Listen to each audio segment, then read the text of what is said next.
C'était comme un échec là, de vivre ça comme ça. Au printemps, Andréane Gingras a ressenti le besoin de consulter et a contacté près d'une trentaine de psychologues du Bas-Saint-Laurent et de la Gaspésie pour recevoir autant de refus. Il y a un psychologue qui m'a rappelé pour me dire qu'il y avait un rendez-vous en janvier 2022 à m'offrir.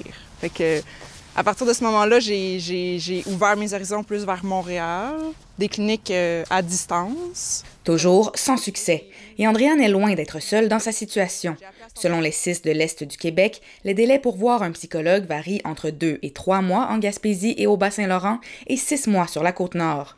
Mais selon la Coalition des psychologues du réseau public québécois, ces délais sont plutôt de 6 mois à 2 ans. L'attente serait donc toujours la même, près d'un an après que Québec a investi 100 millions de dollars pour éliminer la liste d'attente.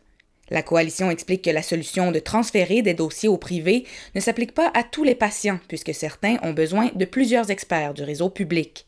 Par exemple, une jeune avec un trouble alimentaire qui continue à perdre du poids, dont les signes vitaux sont instables, bien là, un psychologue ne sera pas à l'aise dans un cabinet privé tout seul pour suivre une jeune comme ça. Là, il faut un nutritionniste, il faut un médecin, il faut une travailleuse sociale pour travailler avec la famille.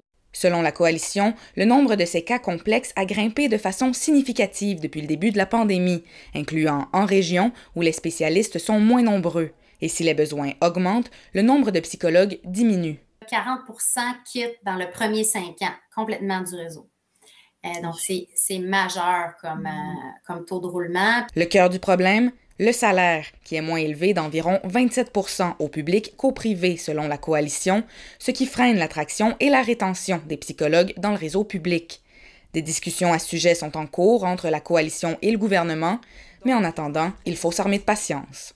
Mais je réalise que pour des personnes qui souffrent énormément, ça ne doit pas être évident de trouver de l'aide actuellement. Andréane Gingras a fini par consulter virtuellement une travailleuse sociale de Montréal. Elle se dit satisfaite du service, mais ce n'est pas le cas de tous.